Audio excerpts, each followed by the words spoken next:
Okay, good morning to all of you, and let's start. Welcome back. One or two developments, and then after that we will start. First thing is that you must have seen that there are some assignments which are being uploaded. ठीक है ना? तो पहले तो मैं एक जगह upload किया था, तो मैंने बोला था कि उसको जमा भी कर दो, so that पता चले कि कौन कर रहा है नहीं कर रहा है ना, पता चलना चाहिए ना. तो एक तो वो हो गया, और फिर बाद में आई थिंक शायद रोहन या देवांश एक दो जन ने पॉइंट आउट किया कि उसको तो अपलोड का जगह नहीं है. तो फिर मैंने असाइनमेंट वाले सेक्शन में किया है, वहां पे शायद अपलोड का जगह है. तो आई होप कि कल का डेडलाइन, परसों का या कल का जो भी है, कल रात तक का डेडलाइन है. तो परसों रात तक का शायद, वो चेक कर लेना, कल रात तक का शायद डेडलाइन है. तो लाइक उस डेडलाइन के अंदर वर्किंग के साथ अपलोड करना है. कि सिर्फ आंसर चॉइस लिखना 1A 3B 2C ये तो आसान है, ठीक है ना. तो इसलिए वर्किंग के साथ अपलोड करो, just as you do for the normal CPTM. तो उससे पता चल जाएगा. कार्तिक से इसकी PDF को ग्रुप में भी शेयर कर दो. अक्षित से इसकी प्लीज रिपीट कर दो जो अभी तक बताया. वो वैसे सुनने के बाद तुमको लगेगा कि नहीं सुनता तो अच्छा रहता. ठीक है ना. तो हमने वो क्लासरूम में सारे सब्जेक्ट्स में होंगे धीरे धीरे, अभी जस्ट स्टार्ट हुआ है. तो क्लासरूम में, गूगल क्लासरूम में कुछ असाइनमेंट्स अपलोडेड हुआ है. अक्षित सर, वीक में एक बार असाइनमेंट आएगा या फिर रेगुलरली कोई ना कोई सब्जेक्ट डलेगा? रेगुलरली मतलब ये कम से कम 2 तो आएंगे, है ना. फिजिक्स में कम से कम 2 तो आएंगे. जैसे अभी रिफ्लेक्शन के ऊपर दिया गया है, तो ऑब्वियसली अगला रिफ्रैक्शन का ड्यू है. तो इस तरीके से, और फिर उसके बाद वेव ऑफ टेस्ट का भी स्टार्ट करेंगे, है ना, एंड सो ऑन. तो लाइक सीक्वेंस में चलेंगे. जैसे जैसे ये हो रहा है वैसे वैसे सीक्वेंस में चलेंगे. तो उसी सीक्वेंस में तुम लोगों को भी उसको आंसर भी करना है. और डेडलाइन रहेगा कि इतने दिन के अंदर करना है. आई थिंक रीजनेबल डेडलाइन है, कल रात तक का डेडलाइन है. आई थिंक उसमें शायद क्या 30 एक क्वेश्चंस हैं. तो 30 क्वेश्चंस तो लाइक वो तो 25 सर. 25 कितना है? 25. हाँ, तो फिर तो और कम है. मैं तो 30 बोल रहा था, तो 25 है, यानी और कम है. तो लाइक 25 क्वेश्चंस है. तो I think it will be just around what hour और सो, आवर मैक्सिमम 1.5 आवर्स मैक्सिमम. और उसके बाद जैसे नॉर्मल होता है इसको पिक लेके PDF, so that's another 5-10 minutes. ठीक है ना. वो थोड़ा सा इरिटेटिंग है, आई नो. है ना, वो 5-10 मिनट्स कई बार. बट क्योंकि उसमें कोई टाइम लिमिट नहीं है, तो what you can do is that on करके अपलोड करके लिए छोड़ दो. वो अपना 5 मिनट लगा रहा है, 10 मिनट लगा रहा है, 15 मिनट लगा रहा है ना. उसके बाद कभी देख लेना. So that's the first thing. Second thing is that this will be done across subjects. और कोशिश करता हूँ कि not in September of course, क्योंकि सितंबर सब लोग बहुत ज्यादा बिजी है. बट अक्टूबर से मैं कोशिश करता हूँ कि वो जो गूगल क्लासरूम में ऑब्जेक्टिव टेस्ट नहीं है उसी तरीके से अपलोड कर देंगे. सो दैट उसमें एक टाइमिंग्स भी आ जाएगा, 1 घंटे के अंदर या आधे घंटे के अंदर टेस्ट, छोटे छोटे टेस्ट सभी. So I think that would be a good thing. तो all these things are in the pipeline. तो let's see how much can be done. ठीक है ना. तनिष की कहाँ से क्वेश्चन है? DC पांडे का ना. देखो सोर्सेज वही है, DC Pandey, HC Verma, VM Sharma, फिर कोटा क्वेश्चन बैंक एक बुक आता है, वो बस ऐसी है शायद. और एक आध और बुक है. तो अलग अलग चैप्टर्स अलग अलग बुक से लेंगे. That is what the plan is. तो therefore don't get concerned about books and all. वो तो कौन सा कोई आसमान से नया बुक आने वाला है. वही वाले जो चल रहा है उसी से ही होंगे. ठीक है ना. So don't look at the source. अभी it's just that do it in a timed manner. कि अगर 25 क्वेश्चन है तो 50 मिनट. ट्राई अराउंड 2 मिनट्स या 2.5 मिनट्स पर question. That could be some kind of reasonable deadline. And you are doing it for yourself. I think अगर तुम बोलो नहीं मैं तो आराम से 2-3 घंटा लगा के करूंगा, तो किसका नुकसान होगा? है ना. So therefore I don't think you will do that. ठीक है. वन और टू क्विक क्वेश्चंस, उसके बाद चलते हैं. Lots of good morning messages. Shivam, Manan, Kush, Aryan, Kartik, Akshit, Pratyaksh, Dhruv, Akshit and Manan दोनों ने एक ही पॉइंट रेज किया. That is optical instruments syllabus में है क्या? अभी नहीं है, इन द सेंस कि अभी हमने करा नहीं है, तो इसलिए इसमें तो नहीं आएगा. बट यस, ऑप्टिकल इंस्ट्रूमेंट्स करा देंगे. It's a small part. हमें वो भी एडवांस में नहीं है, मेंस में ही है सिर्फ. जय रोहन, गुड मॉर्निंग. सत्यम says कि can you send the PDF of these also? PDF he upload किया गया बेटे. So like maybe you can just access the classroom in just few seconds. You will get it there only. And I think वहां से download भी हो शायद हो जाता है या सिर्फ खुलता है? नहीं, पीडीएफ है तो डाउनलोड तो होता ही होगा, है ना? तो like you can get it from there. Kartik also says the same thing. I think you can get it from there. इनके ज्यादा प्रॉब्लम तो बता देना, कभी शेयर भी कर देंगे, है ना?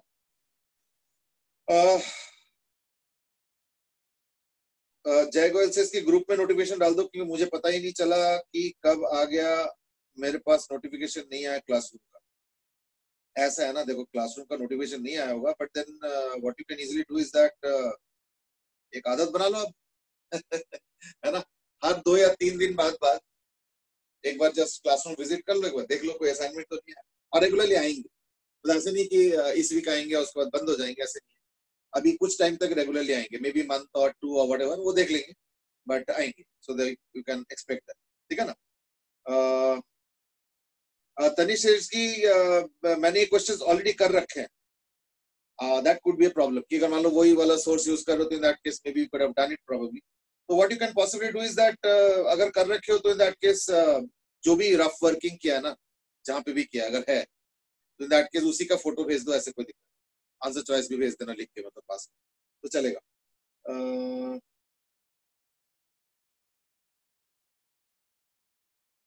जय गोयल से इसकी assignment has been uploaded. Kota question bank तो स्कूल ने भी दी है, उसका क्वेश्चन कलेक्शन सफिशिएंट है क्या? कोई भी क्वेश्चन कलेक्शन ना लगभग sufficient. It all depends on how many question you want to select. अगर सिर्फ जेई एडवांस में सिर्फ selection is a criteria, not good rank, but let's say selection is a criteria, तब तो HC1 में भी सफिशिएंट है. सिर्फ सिलेक्शन के लिए बहुत अच्छा रैंक तो खैर HC1 में सॉल्व करके नहीं आएगा, और वैरायटी ऑफ क्वेश्चन सॉल्व करना पड़ता है, टाइप ऑफ क्वेश्चन सॉल्व करना पड़ता है. बट अगर सिर्फ जेई एडवांस क्लियर करना, यानी एक ठीक ठाक रैंक लाना है, 6000 7000 जो भी है, तो इन दैट केस तो इवन HC1 में is also sufficient. So don't worry. ठीक है ना, कोई भी बुक सफिशिएंट ही होता है, but yes larger number of questions mean more practice, more time to practice and so on. तो उसको हमने देखा जाए तो कोटा क्वेश्चन में थोड़ा ज्यादा क्वेश्चंस है, that is the only advantage. If you consider that as advantage. ठीक है ना? चलो,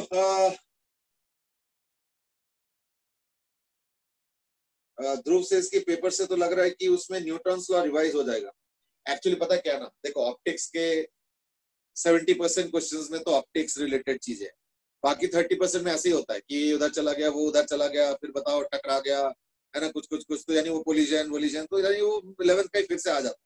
that's around 30% of the question, not more than that. ठीक है ना? इसलिए बी प्रिपेयर्ड मेंटली, इसमें कोई आश्चर्य होने वाली बात नहीं है ना. मुझे एक चीज और भी बोलना था, चलो मैं भूल गया. अक्षय से इसकी PCM is fine, but English का तो कैंसिल करा दो. This you have to request to English teacher only कि cancel तो शायद नहीं करेंगे, but then you can request for what little less load of it. ठीक है, but एकदम cancel I think थोड़ा सा unwarranted है. और वैसे भी देखो इंग्लिश में भी नंबर लाना, ये तो नहीं कहूंगा कि चाहिए, बट मैं कहूंगा कि आई एम श्योर लाना तो चाह रहे होंगे, तो देखो एकदम नेग्लेक्ट मत कर दो. maybe you can keep some decently small amount of time, let's say park for that also. एकदम जीरो भी मत कर दो. ठीक है ना? चलो, we were discussing on nucleus and we had discussed about some aspects of rate laws, है ना, all those stuff. ठीक है, तो आज हम लोग करेंगे फिर से स्टेबिलिटी पे डिस्कशन. फिर से जो है स्टेबिलिटी पे हम लोग डिस्कस करेंगे.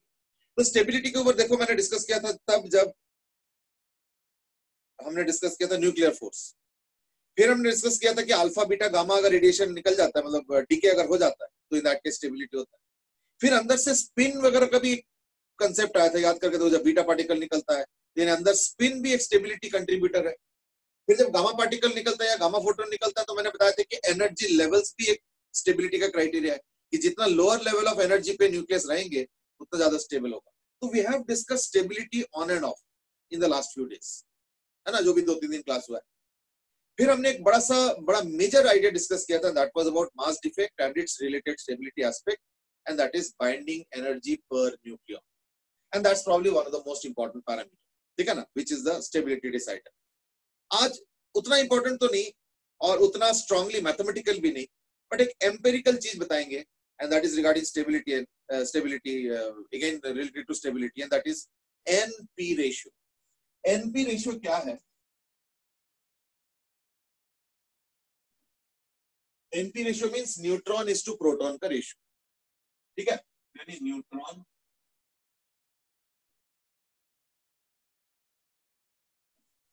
Proton ratio. अच्छा, न्यूट्रॉन प्रोटॉन रेशियो में क्या होता है, देखो as I said NP ratio. तो एनपी रेशियो अगर हाई होता है तो इंप्लाइज लेस स्टेबल। जैसे एग्जांपल बताता हूं, जैसे 12C6 this is a stable isotope of carbon, ठीक है ना, तो this is a stable isotope of carbon, but 14C6 is what, an unstable isotope of carbon. Now that means what, when I say unstable means what, it is radioactive, ठीक है, so it is radioactive। तो इसमें क्या हो गया, तो देखो N/P ratio ज्यादा है, क्यों, क्योंकि इसका N/P रेशियो तो 1:1 है, 1:1।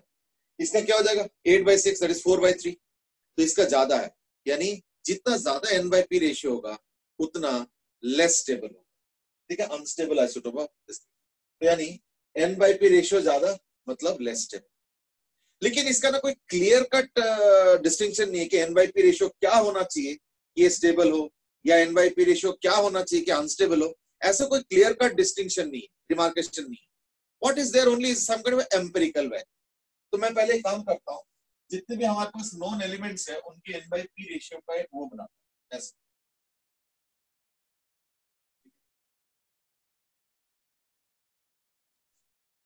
दिस इज दैट लाइन 1.5, यानी N/P is equal to 1/1.5, ये हो गया N, ये हो गया P, तो ये हो गया N/P is equal to 1.5 वाला लाइन, यानी Y is equal to 1.5x वाला लाइन है। तो Y हो गया नंबर ऑफ न्यूट्रॉन्स और ये हो गया नंबर ऑफ प्रोटॉन्स। तो देखा गया है approximately, mind you I am repeating, approximately देखा गया है कि इधर वाले एलिमेंट जो है ज्यादा स्टेबल और उधर वाले जितने भी एलिमेंट्स हैं वो जो है कम stable. So if you ask me, तो इसका मतलब क्या लाइन के इस तरफ स्टेबल और उस तरफ अनस्टेबल ऐसे कुछ है? आंसर इज नो, ऐसे नहीं। It is just that let's say अगर यहाँ पे 50 स्पीशीज होगा तो 50 में से पता चला 46 जो है अनस्टेबल, और पता चला अगर यहाँ पे मान लो 80 स्पीशीज है लेट्स से, तो इन दैट केस पता चला 80 में से जो है 74 पता चला स्टेबल। तो यानी लाइन के इस तरफ वाले ज्यादा स्टेबल है, यानी मैं स्टेबल नहीं लिख रहा हूं, मैं लिख रहा हूं मोस्टली स्टेबल, यानी ये जितने भी स्पीशीज है ना these are mostly stable.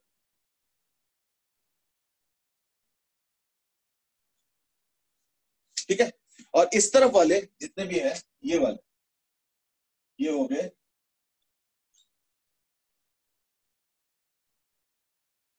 Mostly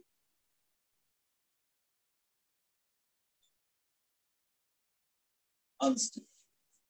ठीक है, but as I said there is no clear line as such. ऐसे मत सोचो कि लाइन के इस तरफ सारे अनस्टेबल और इस तरफ स्टेबल है, नो। यहाँ पे ज्यादातर अनस्टेबल, थोड़े बहुत स्टेबल है, यहाँ पे ज्यादातर स्टेबल, थोड़े बहुत unstable. That's the reality, that's another aspect. ठीक है, इसके अलावा जो हमने उस दिन डिस्कस किया था, कल ही डिस्कस किया था, ठीक है ना, कल ही डिस्कस किया था, and that is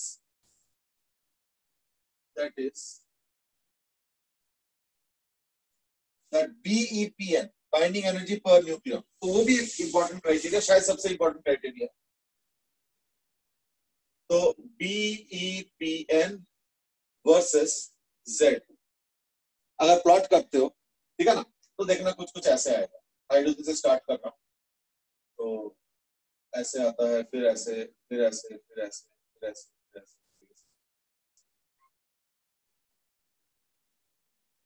This is approximately like this. Now you might say कि ये जो चढ़ता है फिर थोड़ा नीचे जाता है, फिर ऊपर जाता है, फिर नीचे, नहीं कैसे? अगर ये हाइड्रोजन हुआ ना तो ये हीलियम है, फिर लिथियम आ जाता है। इसमें भी ना ऑड इवन का चक्कर है। अगर इवन वाले देखोगे ना तो it has a slightly higher chance of stability, वही वाला स्पिन वाला मामला है, ऑड और इवन। तो इवन वाले में क्या होता है, ज्यादा स्टेबल होता है. सो देयरफॉर अगर तुम देखोगे यहाँ पे तो हाइड्रोजन के बाद हीलियम ज्यादा स्टेबल है, लिथियम थोड़ा सा कम है बीईपीएन. ठीक है ना. यानी what I am trying to say is that यहाँ पे बीईपीएन जो है ना, जो फ्लक्चुएशन होता है वो देखो ऐसे बाइंडिंग एनर्जी पर न्यूक्लियन, देखो हीलियम का ज्यादा, फिर लिथियम का थोड़ा, फिर इसका ज्यादा, फिर कम, फिर ज्यादा, फिर कम, यानी फिर थोड़ा थोड़ा बढ़ गया, फिर कम हो जाए. देन क्या वो ऑड इवन का चक्कर पड़ता है, and therefore it rises and then goes to this and then starts falling. तो इधर तो सारा एक पॉइंट के बाद तो सारा रेडियो एक्टिव हो जाता है. ये तो सारे रेडियो एक्टिव एक पॉइंट के बाद, मतलब यूरेनियम के बाद तो सारा लगभग रेडियो एक्टिव है. ये जो हाईएस्ट है दैट इज आयरन 56. ठीक है ना. तो आयरन 56 जो है हाईएस्ट होता है, और इसका मतलब क्या है कि इसी का बाइंडिंग एनर्जी पर न्यूक्लियन सबसे ज्यादा हाई है. तो हम इसलिए कहते हैं कि आयरन का जो न्यूक्लियस है वो सबसे ज्यादा स्टेबल है एज पर दिस. ठीक है ना. तो ये हो गया highest binding energy per nucleon, यानी 56 Fe as the highest binding energy per nucleon.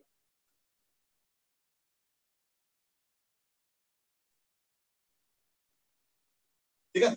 56 Fe has the highest binding energy per nucleon.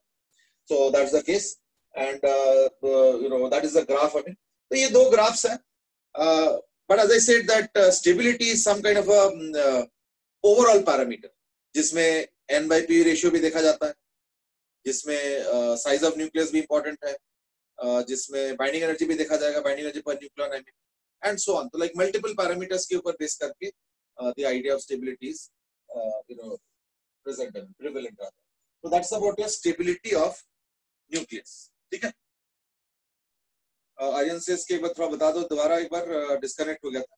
हाँ, मैंने वही सम अप किया इज दैट ये स्टेबिलिटी ग्राफ है. तो हाइड्रोजन, हीलियम, लिथियम, तो देखा जाता है कि वो ऑड इवन का थोड़ा बहुत चक्कर पड़ता है. तो इवन वाले थोड़ा ज्यादा स्टेबल है. तो जैसे हाइड्रोजन के बाद हीलियम हो गया, फिर लिथियम हो गया, फिर कुछ और ऊपर, फिर थोड़ा सा नीचे, फिर एक दो और ऊपर जाएगा, फिर एक आध नीचे आएगा, फिर दो तीन और ऊपर जाएगा, फिर नीचे आएगा. इस तरह से करते करते फिर आयरन के बाद उसका उल्टा कर्व होना शुरू हो जाता है. तो like nucleus starts becoming less and less stable. ठीक है ना. देख रहे हो कि बीपीएन जो है फिर से घटने लगता है, और बियॉन्ड ए पॉइंट जो है सारा रेडियो एक्टिव हो जाता है. आफ्टर ट्रांस यूरेनिक तो जितने भी एलिमेंट्स है वो सारा रेडियो एक्टिव है. Even uranium is also radio active. ठीक है ना. तो हाईएस्ट बीपीएन किसका है ना, 56 का. और एक N/P रेशियो बताया था. तो like N/P ratio greater than 1.5 means mostly unstable, और N/P ratio 1. less than 1.5 equal to input कर लो चलो, is what now mostly stable. ठीक है ना. स्टेबल और unstable. So those are the two parameters. One is binding energy per nucleon and the other is N/P ratio. ठीक है. I think let's move on now. These are empirical data. I mean,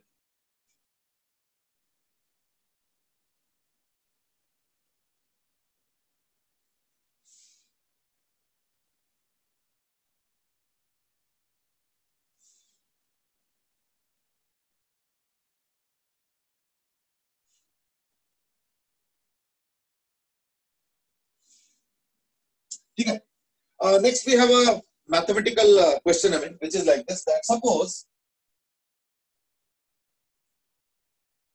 एक chamber है जिसमें मैं एक radio active particle throw कर रहा हूं.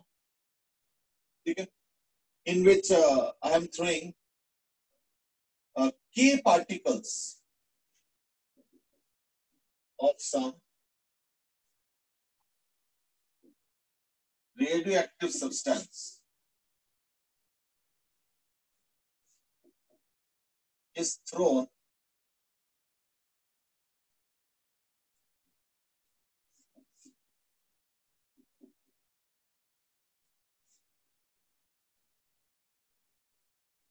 ठीक है. और ये जो रेडियोएक्टिव सब्सटेंस है इसका डीके कांस्टेंट दे रखा है लैम्डा. तो find the number of particles after time. So find the number of particles after time t. Find the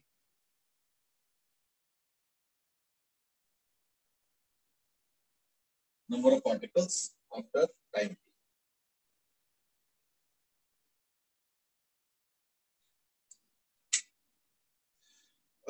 Dhruv has asked a question now, and that is, लेकिन जब NP ratio बढ़ता है तो जब neutron बढ़ेगा तो proton में separation तो बढ़ेगा. If you remember, we had a discussion on this, and that is वो ना चक्कर क्या पड़ता है कि प्रोटॉन का डिस्टेंस बढ़ता है तो प्रोटॉन के बीच के जो रिपल्शन है वो थोड़ा सा कम होता है. चलो ठीक है, लेकिन जो अट्रैक्शन है उसका due to nuclear force that will decrease even further. ये चक्कर पड़ जाता है. So it's a trade off kind of, उधर भी डिक्रीज हो रहा है लेकिन ये और ज्यादा जल्दी डिक्रीज हो जाता है. तो पता चला इलेक्ट्रोस्टैटिक फोर्स हावी हो या थोड़ा सा हावी हो. It's like that. तो ठीक है, I agree to a point कि न्यूट्रॉन बढ़ने से तो डिस्टेंस बढ़ जाएगा, प्रोटॉन्स के एवरेज डिस्टेंस नो डाउट बढ़ेगा, but as I said it all depends on the combination of the parameters. Jay Goyal से इसके न्यूक्लियर फोर्स भी तो कम हो जाएगा. That's right, that's what I was saying कि न्यूक्लियर फोर्स जो कि उसको पकड़ के रखता है वो और जल्दी कम हो जाएगा और इलेक्ट्रोस्टैटिक फोर्स थोड़ा सा कम होगा. तो पता चला कि भारी हो गया या हावी हावी हो गया, ये चीज.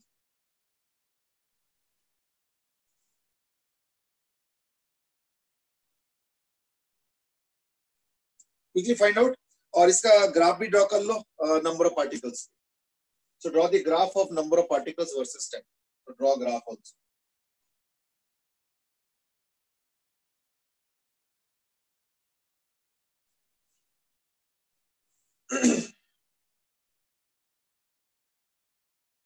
K is a decently large number.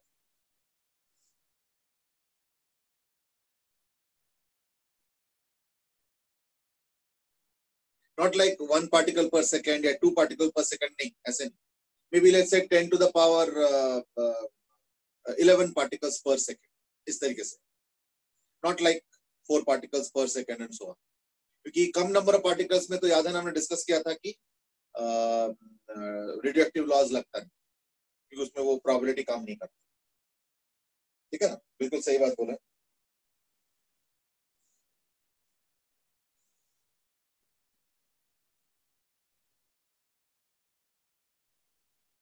Yes, any expression?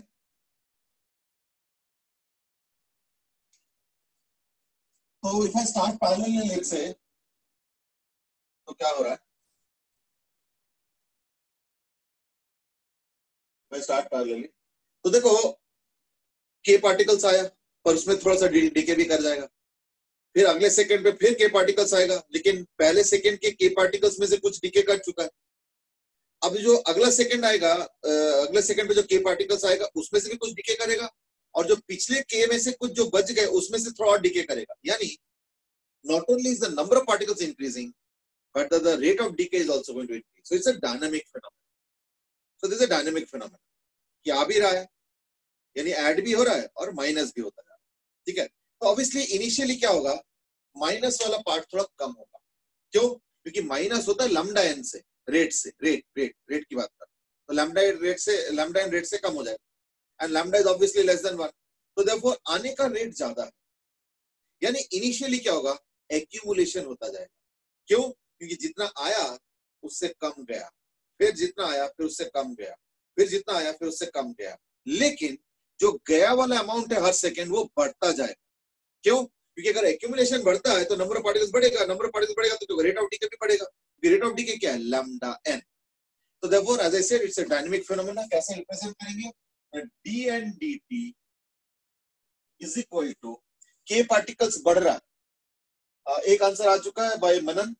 ठीक है, waiting for others also, and that is equal to K minus lambda N, where n is the number of particles at any instant of time t. तो उस समय rate of decay क्या होगा, dn/dt is equal to k.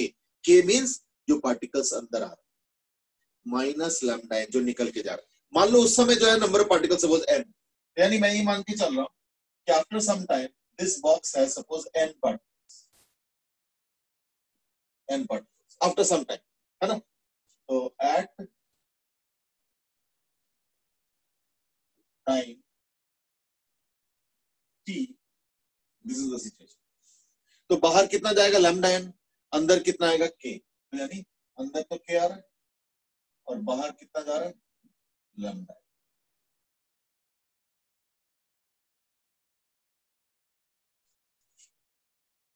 तो अंदर के आ रहा है minus lambda, I think that's it. ये तो स्टार्टिंग पॉइंट है। तो dn by K minus lambda n is equal to dt 0 to n, 0 to t, क्योंकि नंबर ऑफ पार्टिकल्स से याद रखना 0 से स्टार्ट हुआ, उसमें कोई चेंज नहीं, 0 to t।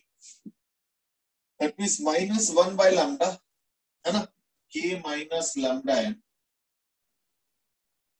Minus 1 by lambda ln k minus lambda n 0 to n is equal to t। dt का इंटीग्रेशन क्या होगा, t।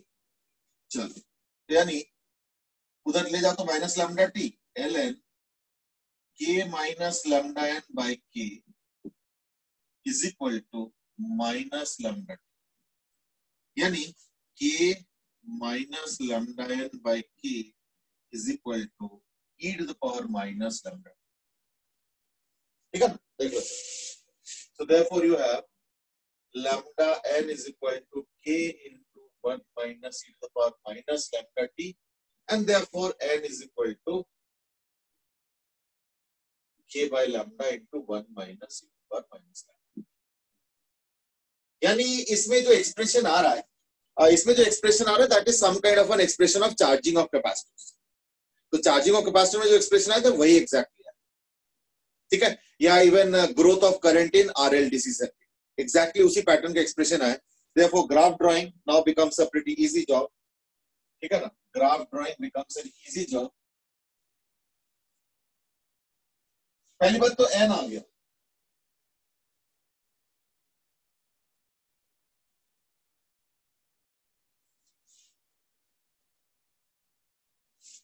n आ गया, n is equal to k by lambda into 1 minus e to the power minus lambda। ठीक, तो अगर मैं इसको देखता हूँ, एनालाइज करता हूँ, obviously at t is equal to 0 क्या आएगा, n is equal to 0। कैसे, eight t is equal to 0 पे e to the power lambda t is 0, तो e to the power 0 आ गया। now lambda t is 0, तो e to the power 0 is 1, 1 minus 1 is 0, यानी 0। और eight t is equal to infinity क्या होगा, है ना, t is equal to infinity क्या होगा, e to the power minus infinity 0 होगा, तो हो जाएगा k by lambda, यानी n is equal to, so this becomes some kind of a saturation quantity in the sense कि आने वाला क्वांटिटी फिक्स्ड है और वो इनिशियली रेट ऑफ डीके से तो ज्यादा ही है, तो इसलिए एक्यूमुलेशन स्टार्ट हो जाता है, नंबर ऑफ पार्टिकल्स बढ़ता है। नंबर ऑफ पार्टिकल्स जब बढ़ेगा तो रेट ऑफ डीके भी बढ़ेगा, तो कभी ना कभी क्या होगा, इनकमिंग और आउटगोइंग बराबर। इसलिए अगर सिर्फ सैचुरेशन वैल्यू पूछा है ये वाला, इसके लिए तो इतना मेहनत करने की कोई जरूरत ही नहीं, ये तो डायरेक्ट आंसर आ जाएगा। क्यों, आ रहा है के रेट से, जाएगा लैम्डा एन रेट से, तो जब दोनों बराबर हो जाएंगे, so that is some kind of equilibrium number, equilibrium quantity या वैल्यू या नंबर जो भी कर। So this number will also be called as equilibrium number, equilibrium number of, equilibrium इसलिए बोला जा रहा है क्योंकि इनकमिंग का रेट और आउटगोइंग का रेट अब जाके बराबर हो। तो देखो कैपेसिटर चार्जिंग का एक्सप्रेशन है, तो I can easily draw the graph n versus t, और ये हो जाएगा k by lambda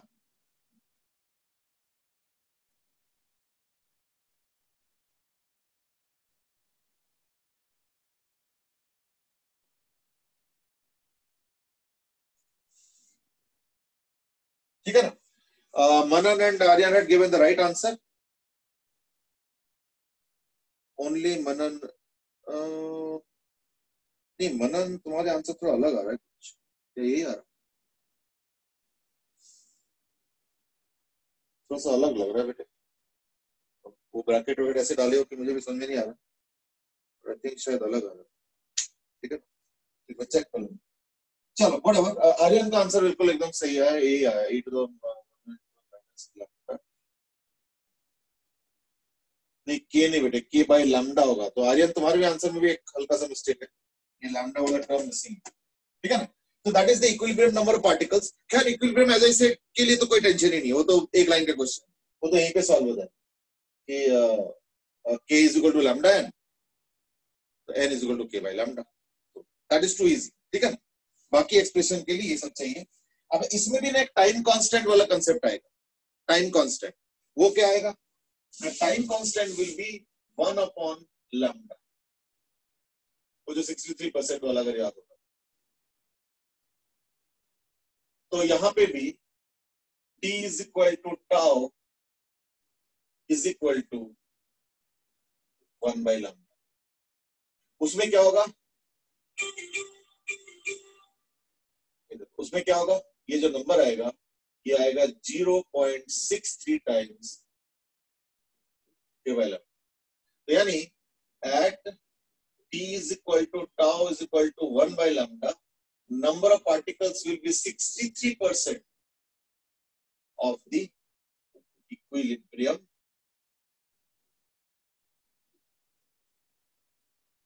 value.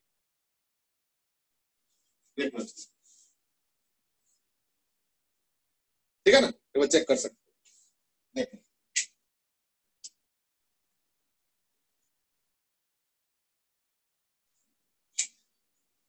Fine. So that is the overall analysis in this particular question.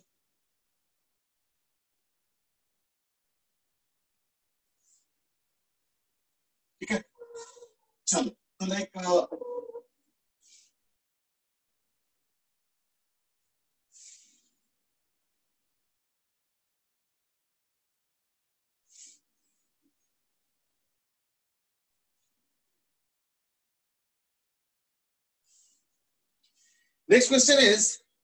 next question is like this कि suppose एक box में 2 radioactive samples हैं, एक box में जो है 2 रेडियोएक्टिव सैंपल्स,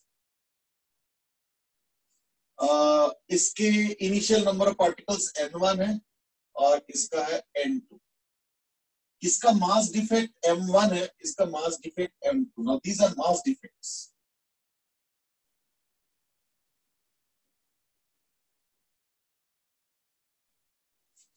यानी एक एक रिएक्शन का जो मास डिफेक्ट है वो दिया हुआ m1 एंड m2। मैं वैल्यूज भी दे सकता हूं, अब वैल्यूज का मतलब कि थोड़ा सा सोचना पड़ेगा, इस सच एक जनरल ट्रेंड डिस्कवर कर लेते हैं, then we can work out it.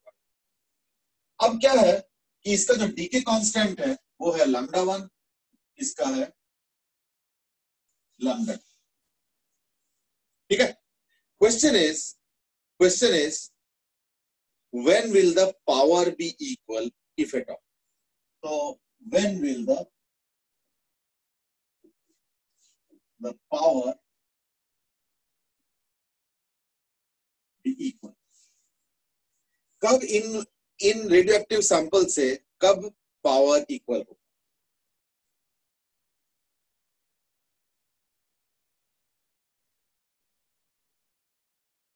हाँ ठीक है Devansh, no problem.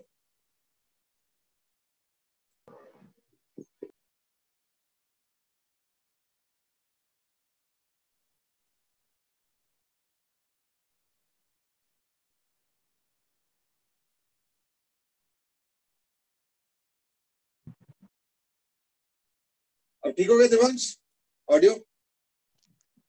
Yes sir. चलो ठीक है। हाँ तो जो मैं कह रहा था इस दैट ये 2 सैंपल्स है, एक का decay constant lambda 1, decay constant lambda 2, number of particles n1, number of particles n2, इसका मास डिफेक्ट m1 और इसका मास डिफेक्ट m2।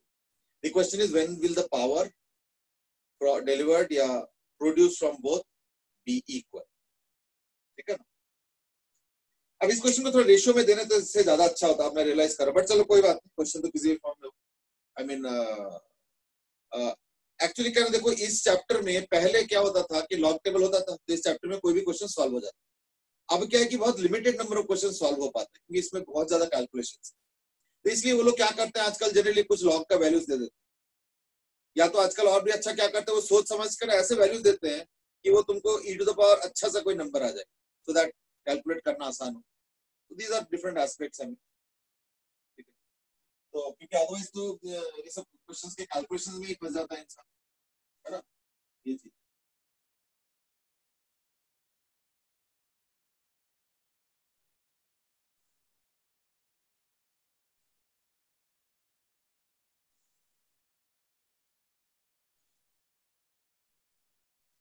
चलो तो let's start discussing power. Power है क्या, है ना? Let's understand power. देखो, power is what energy by time.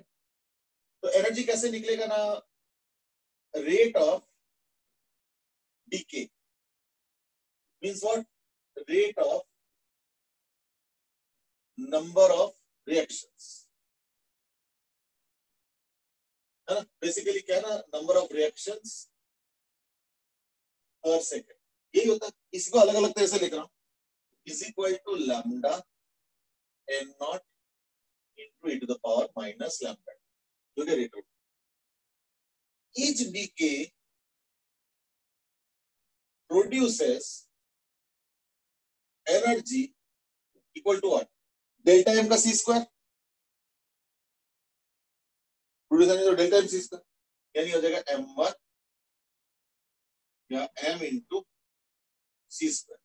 So therefore, power will be what? Well, lambda n naught e to the power minus lambda t into m c square. So that is the power. ठीक है ना? अब वो चाहे मास जो है KG veggie में हो, ग्राम में हो, या इवन एटॉमिक मास यूनिट में हो, इट्स फाइन है, क्योंकि हमें तो मेनली रेशियो से मतलब. अब क्योंकि बोल रहे हैं कि दोनों का पावर बराबर है, तो दोनों का पावर बराबर है तो यानी क्या होगा, ये दोनों का बराबर करना पड़ेगा. यानी मैं लिखूंगा therefore as per the question what will happen, lambda 1 n1 e to the power minus lambda 1 t into m1 है ना, c square. अब c square तो लिखो ना लिखो, चलो लिखिए, पहली बात तो लिखिए. फिर that will be equal to lambda 2 n2 e to the power minus lambda 2 t into m2 c square. ठीक है ना? तो c square तो चलो खत्म कर दो, है ना? और ये हो जाएगा, डिवाइड कर दो, क्या आ जाएगा, e to the power lambda 2 minus lambda 1 into t, है ना? डिवाइड कर रहा हूं, is equal to lambda 2 n2 m2 by lambda 1 n1 m1, यानी lambda 1 n1 n. ठीक है? तो अगर मैं ln ले लेता हूं, इन दैट केस क्या होगा ना, lambda 2 minus lambda 1 into t is equal to ln of all these, lambda 2 n2 m2 by lambda 1 n1 m1. यानी t is equal to 1 upon lambda 2 minus lambda 1 into ln lambda 2 n2 m2 by lambda 1. ठीक है? देखो कब power equal होगा वो तो चलो आ गया, t is equal to 1 by lambda 2 minus lambda 1. कई सारे आंसर्स आया है.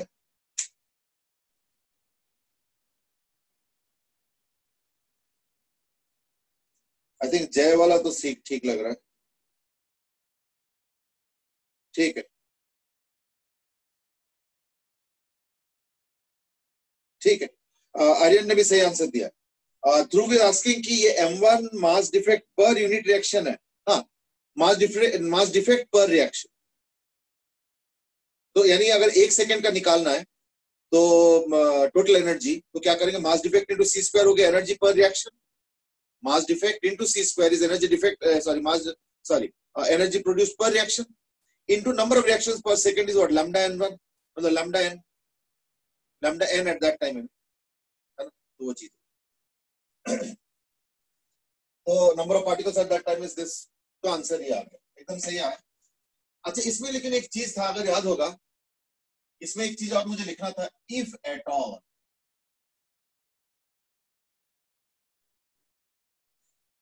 अब मैं इफ एट ऑल क्यों ऐड कर रहा हूं, तो एक राइडर अटैच कर रहा हूं मैं कि अगर होगा एट ऑल तो. अब ये क्यों बोल रहा हूं मैं, क्योंकि जरा सोचो, सपोज अगर इसके नंबर ऑफ पार्टिकल्स भी कम है, इसका लैम्डा 1 भी कम है, लेट्स से, और m1 भी कम है, मतलब सब कुछ कम अगर है एक का, तो इन दैट केस तो उसके पावर वैसे भी बहुत कम हो जाएगा, दूसरे का बहुत हावी हो जाएगा, है या नहीं? तो देयरफॉर ऐसे नहीं है कि पावर इक्वल होगा ही होगा, उसके लिए कंडीशन है. What will be the condition? हाँ, यानी क्या ना, टी अगर नेगेटिव आएगा तो यानी देखो इसको कैसे बोलेंगे कि अगर so if lambda 2 is greater than, इसको कंडीशन को कैसे बोलेंगे? ऐसे जैसे अनिरुद्ध ने बोल दिया कि टी नेगेटिव आएगा, तो बिल्कुल सही बात है, पर टी नेगेटिव आने वाला ही क्राइटेरिया मैं पूछ रहा था indirectly, and that is if lambda 2 is greater than lambda 1.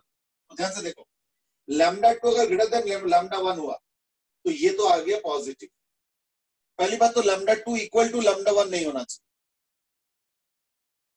है ना? तो लैम्डा 2 इक्वल टू हो जाएगा ना, सब कुछ अगर इक्वल हो जाएगा तो मामला अलग हो गया. तब तो खैर हमेशा ही पावर इक्वल हो गया, तो that's a different matter. But अगर मान लो लैम्डा 2 ग्रेटर देन लैम्डा 1 है, तो इन दैट केस ये पॉजिटिव हो जाता है, लेकिन साथ में ये भी इंश्योर करना पड़ेगा कि ये भी पॉजिटिव होना चाहिए. तो then lambda 2 n2 m2 must be greater than lambda 1 n1 n1, क्योंकि अगर ये कम निकल आएगा तो इन दैट केस ये फ्रैक्शनल हो गया, तो ln of a fraction is what, less than 1, sorry less than 0 यानी नेगेटिव. तो फिर ये पॉजिटिव निकला, ये नेगेटिव निकला, तो चलेगा नहीं. तो अगर lambda 2 ग्रेटर देन lambda 1 हो रहा है, इन दैट केस ये भी होना चाहिए साथ. lambda 2 n2 m2 should be greater than lambda 1 n1 n1. और दूसरा कंडीशन क्या है? If lambda 2 is less than lambda 1, कोई दिक्कत नहीं है, तो भी हो सकता है आंसर. अक्षित सेज की number of reactions lambda n होते हैं. नहीं तो रिएक्शन बोलते हैं यहाँ पे क्या, decay. What do you mean by reaction here? वो डीके करके चला जा रहा तो वही रिएक्शन है ना? तो एक एक रेडियोएक्टिव रिएक्शन का जो मास डिफेक्ट वो m लिया मैंने, ये m वाला m, और c स्क्वायर तो चलो वो मास डिफेक्ट के कारण वो एनर्जी प्रोड्यूस हुआ. तो lambda n of that instant is the rate of decay, यानी number of particles disintegrating per second, और एक एक रिएक्शन पे जो एनर्जी हो रहा है वो हो रहा है mc स्क्वायर. तो दोनों को मिला लो, तो lambda n, अब n को लिख दिया initial number of particles n not के हिसाब से, n नॉट तो माइनस lambda t उसके हिसाब से, ठीक है ना? तो ये चीज होगी. तो lambda 2 is less than lambda 1, then क्या होना चाहिए? तो lambda 2 n2 m2 should be less than lambda 1 n1 m1, so that क्या होगा, ये नेगेटिव होगा और ये भी नेगेटिव हो जाएगा, तब तो कोई दिक्कत ही नहीं. तब तो क्या होगा, नेगेटिव नेगेटिव पॉजिटिव हो गया. यानी ऐसे नहीं है कि हमेशा कि कभी ना कभी जाके पावर बराबर हो, ऐसे नहीं है, ऐसे नहीं. तो पावर बराबर कभी ना कभी तब होंगे जब या तो ये कंडीशन हो या तो ये कंडीशन हो. यानी lambda 2 and lambda greater than lambda 1 होगा तो ही, और अगर साथ में ये सेटिस्फाई होगा तो ही होगा, तो भी होगा, और अगर ये है तो इन दैट केस ये वाला भी कंडीशन सेटिस्फाई होगा तो भी चलेगा. यानी दोनों का हिसाब उल्टा है, सो दैट कि या तो नेगेटिव नेगेटिव हो जाए या तो पॉजिटिव पॉजिटिव हो जाए, है ना? So that is the condition. So there is a condition to this. So condition for power becoming equal after some time. ठीक है, जैसे मैं इसी में एक क्वेश्चन दे देता हूँ, चलो ठीक है ना, उससे और क्लियर हो जाएगा चीजें. जैसे अब मैं इसके वैल्यूज दे देता हूँ, है ना? तो इसके number of particles 4 n not, इसका n नॉट, इसका लैम्डा है सपोज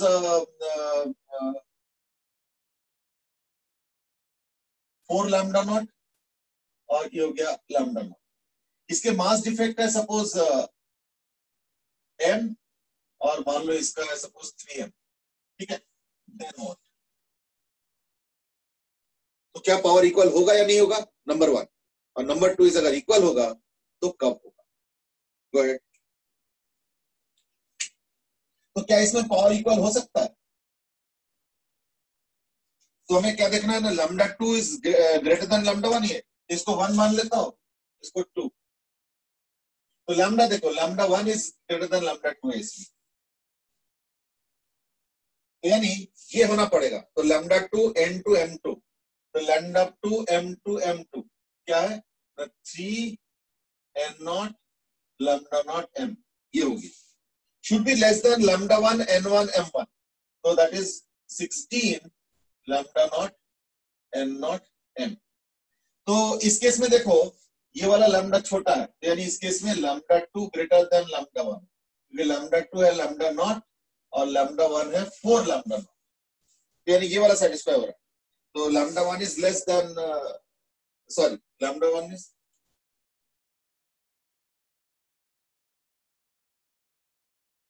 लैम्डा 2 इज, हाँ ठीक है, यही वाला लैम्डा इज ग्रेटर देन वाला, यही वाला होगा, ठीक है ना।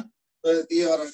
और लैम्डा 2 n2 m2 क्या आ गया, ये लैम्डा 1 n1 m1 क्या है, ये, यानी क्राइटेरिया सेटिस्फाई हो रहा है। So therefore criteria is satisfied. अब आता हूं आंसर के टाइम। तो टाइम वाले आंसर में क्या हो जाएगा फिर, अब है ना, ये क्राइटेरिया तो सेटिस्फाई हो गया, अब तो कोई दिक्कत नहीं है। अब टाइम वाला आंसर आ जाएगा बड़े आराम से, एंड दैट इज